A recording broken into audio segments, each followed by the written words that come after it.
Fale, meu amigo, minha amiga, professor Rafael Pinho, novamente o seu professor de RJU, de Direito Penal, de Legislação. A gente está aqui para ajudar. Antes de começar, já vou pedindo logo que você se inscreva no canal para ficar recebendo os nossos vídeos, nosso material. Gente, aqui no nosso canal você tem acesso à apostila em PDF aí embaixo, já faz o download da apostila também.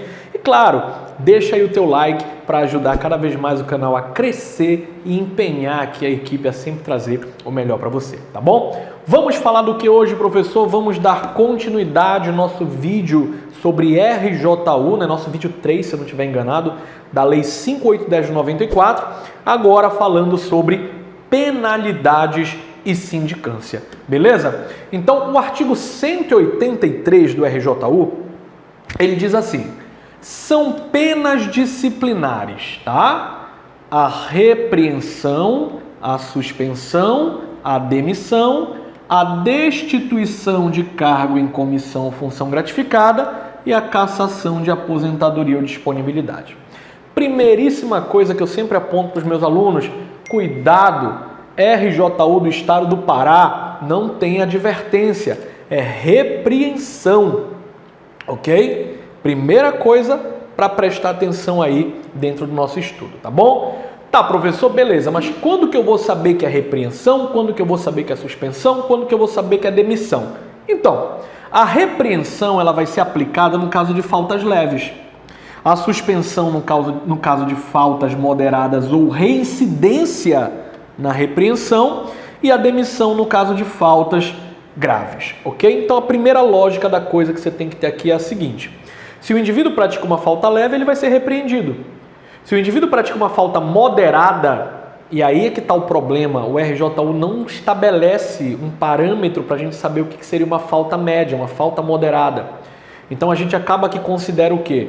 A gente acaba que considera que para saber, ou pelo menos especular sobre a possibilidade de uma repreensão, a gente procura na questão se o indivíduo é reincidente em repreensão. Por quê? Porque se ele já foi repreendido uma vez, não adianta repreender de novo, a gente já aplica uma mais grave, a gente já suspende, ok? E aí fica mais fácil do que enxergar, do que buscar na questão sem régua, sem parâmetro nenhum, se é ou não uma falta moderada aquilo que ele praticou.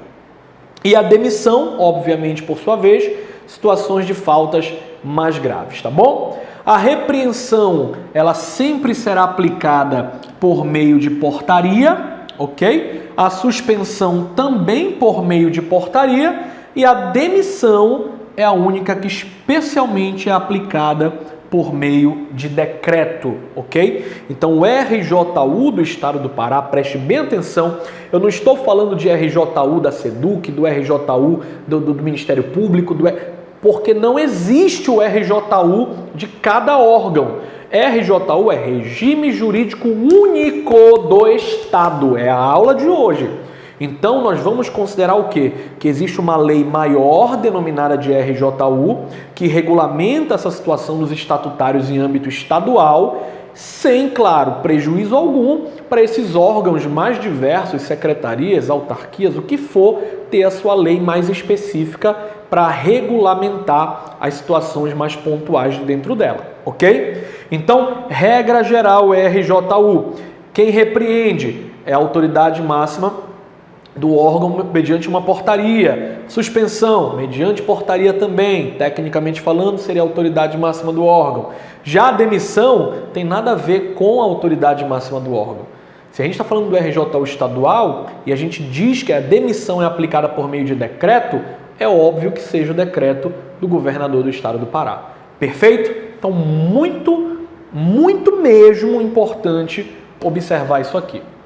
Bom, a demissão no artigo 190, como já dito para você, ela vai ser aplicada por meio de decreto pelo governador do estado e necessita de PAD. Eu não posso demitir ninguém sem assegurar essa pessoa a ampla defesa e o contraditório, sem o direito dela exercer, né, a sua ampla defesa e o seu contraditório. E essa ampla defesa e contraditório ocorrerá no processo administrativo disciplinar. E aí tem um ponto que eu queria bater contigo, que muita gente não te fala, mas eu vou falar. A gente tem mais trabalho, mas eu te explico tudo. Quando se fala de demissão, não adianta tu querer estudar só o 190, não. Dá uma olhada no 193, no 194 e no 195. Ok? Dá uma olhada nesses 3 artigos. Vou já falar por quê. A suspensão, ela está no artigo 188. A suspensão, ela tem uma característica interessante, que é de poder ser convertida em multa. Quando aquele servidor desempenhar uma atividade importante, necessária, a ausência dele, for representar um prejuízo para o serviço ordenado, a gente não suspende, a gente converte a suspensão em multa, ok? Essa suspensão, ela pode, no caso de ser uma suspensão de até 30 dias, tá? Não necessitar de um PAD. Então, a suspensão até 30 dias não precisa de PAD. A suspensão até 30 dias ela pode ser aplicada pela comissão de sindicância. Já a suspensão superior a 30 dias vai necessitar do processo administrativo disciplinar. Perfeito? Preste muita atenção para esses detalhezinhos. O artigo 188, ele vai falar da pena de repreensão. Ele diz que a repreensão será aplicada nas infrações de natureza leve, em caso de falta de cumprimento dos deveres ou proibições, na forma do que dispuser a lei ou regulamento. E o parágrafo 1º fala que o servidor, enquanto suspenso, perderá. Isso é questão de prova, tá? Ele perde os direitos e vantagens de natureza pecuniária, exceto salário família. Ou seja, vamos lembrar que a suspensão é uma pena, não é um presente. Loucura seria se ele estivesse suspenso e continuasse recebendo. Na verdade, não chamaria loucura, chamaria disponibilidade remunerada. Não é verdade? Então, se o indivíduo está suspenso, por lógico, é que ele não vai receber nada. Só que ainda assim vem o RJU e diz assim, exceto salário família. Então ele recebe. Se ele receber salário família, contra-cheque não vem zerado. De resto, não vem nada pelo período que ele estiver suspenso. Parágrafo 2º, quando licenciado, então imagina que esse servidor está de licença. Tirou uma licença para tratar de interesse particular, tirou uma licença específica A, B, C e D lá, e o PAD estava rolando e ele foi punido com a suspensão enquanto ele estava de licença. O que acontece? Então, na verdade não é que ele seja punido com a suspensão enquanto ele está de licença. A bem da verdade do parágrafo 2º, a administração vai esperar ele retornar e a penalidade vai ser aplicada após o retorno do servidor ao trabalho. Então é meio que já emendado ali, já é juntado ali a licença, o licenciamento que ele tem, que ele está usufruindo, com o prazo que ele vai ficar suspenso. Ok? Parágrafo 3º, quando houver conveniência para o serviço, a autoridade que aplicar a pena de suspensão, falamos lá no início, poderá convertê-lo em multa na base de 50% por dia de vencimento ou remuneração, permanecendo o servidor em exercício. Note que ele vai pagar uma multa de 50%, que poderá ser 50% do base dele, do vencimento dele, ou 50% do bruto dele, da remuneração, por dia de suspensão. Então, se, por exemplo, ele foi suspenso por 30 dias, mas a gente precisava dele, a conveniência para o serviço, a necessidade de que ele esteja trabalhando para que o trabalho ordenado de fato possa correr bem, com normalidade, sem nenhum atraso. Se ele é punido com 30 dias de suspensão, cabe discutir o seguinte: bom, bora converter a suspensão em multa. 50% sobre o vencimento dele ou sobre a remuneração? Porque É mais ou menos assim, se ele fosse suspenso ele não ia receber nada, então ele acaba que está no lucro, se ele continuar trabalhando, mas ganhando apenas a metade por dia do vencimento ou da remuneração. Então se no final do mês ele viu o contra-cheque dele sorrir para ele com 10 mil reais, ele vai receber só 5 mil. Ok? Bora à frente. 193. A demissão ou destituição do cargo em comissão ou função gratificada, no caso dos incisos, é aqui que eu quero que você esteja com a apostila aberta para olhar. Inciso 4, 8, 10 e 11 do artigo 190 implica a indisponibilidade dos bens e o ressarcimento ao erário sem prejuízo da ação penal cabível. Então, o primeiro tipo de demissão, se o indivíduo incorrer nas faltas do artigo 190, 4, 8, 10 e 11, além de ser demitido, ele fica com os bens dele bloqueados, congelados e tem que ressarcir ao erário, aos cofres públicos, todo o prejuízo e toda a dilapidação pecuniária que ele tenha causado à administração. É o primeiro tipo de demissão que nós temos aqui. A segunda está no artigo 194. Ele diz que a pena de demissão será aplicada com a nota a bem do serviço público, sempre que essa demissão estiver fundamentada no artigo 190, inciso 1, 4, 7, 10 e 11. E por fim, temos, a meu ver, a mais pesada das penalidades de demissão, que diz o artigo 195 da seguinte maneira: a demissão ou a destituição de cargo em comissão ou de função gratificada, nas hipóteses do artigo 190, 13 e 15, repara que ele amarra especificamente nessas duas condutas, incompatibiliza o servidor para nova investidura em cargo público. Antes que você pergunte, eu já respondo.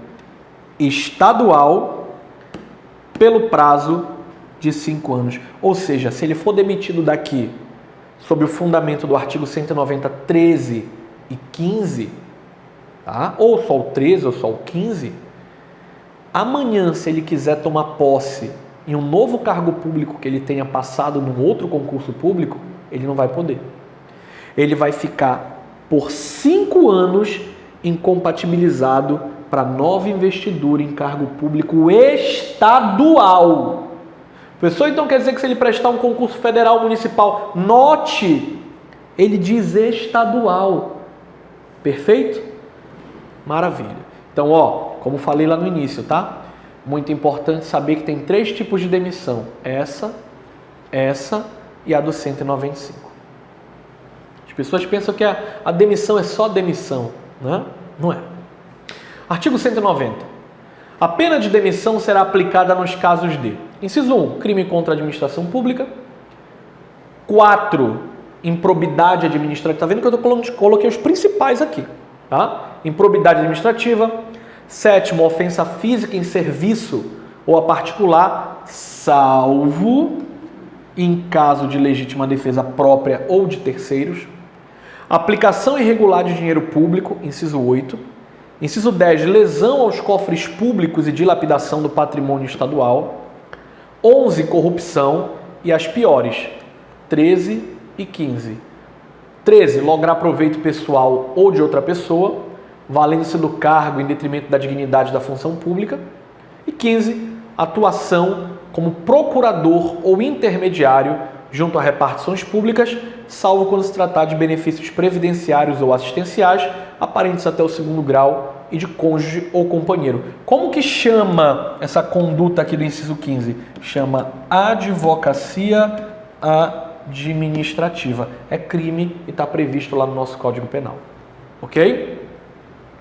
E a sindicância, professor? A sindicância está no nosso artigo 201, tá? A sindicância, ela é ou ela poderá ser uma etapa preliminar ao PAD.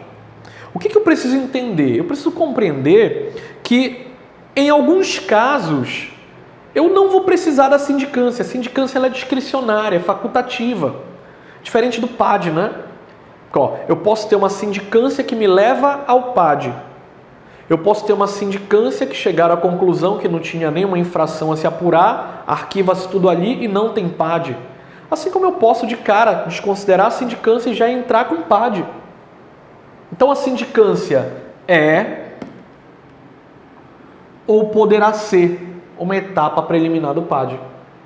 O artigo 201 fala que da sindicância pode resultar 3 coisas: o arquivamento do processo, a aplicação de penalidade, especificamente repreensão ou suspensão de até 30 dias, e também a instauração do PAD, a instauração do processo disciplinar. Ok?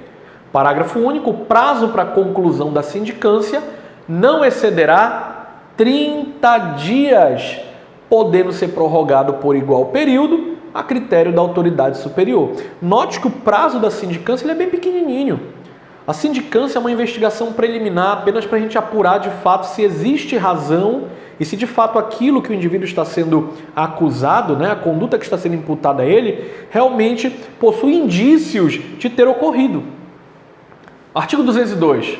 Sempre que o ilícito praticado pelo servidor ensejar a imposição de uma pena de suspensão por mais de 30 dias, de demissão, de cassação de aposentadoria ou disponibilidade ou destituição, será obrigatória a instauração de PAD. Será obrigatória a instauração de processo disciplinar. Então, recapitule comigo. Vamos puni-lo com repreensão. Não precisa de PAD. A própria sindicância, comissão de sindicância pode aplicar. Vamos puni-lo com uma suspensão de até 30 dias. Precisa de PAD? Não, a própria comissão de sindicância pode aplicar. Agora, se for uma suspensão por mais de 30, 31 em diante, demissão, cassação de aposentadoria, disponibilidade ou destituição, é obrigatória a instauração do bom e velho processo administrativo disciplinar. Beleza? Bom, esse é o esboço que a gente precisa entender. A comissão de sindicância pode praticar 3 atos: arquivamento, aplicação de penalidade ou, se decidir prosseguir em frente, se achar que é necessário para aquele caso que ela está analisando a aplicação de uma pena superior a 30 dias de suspensão ou demissão ou algo do tipo, a recomendação de instauração de PAD. Note que a comissão de sindicância ela não instaura o PAD, ela recomenda, tá? Ela vai fazer o quê, professor? Ela vai recomendar a instauração do PAD, ok? E a aplicação de penalidade apenas no que diz respeito à suspensão de até 30 dias ou repreensão. Beleza? E era isso que eu tinha para falar contigo, especificamente falando de penalidade de sindicância. Por hoje a gente fica por aqui. Deixa teu like, muito obrigado, até a próxima aula. Tchau, tchau.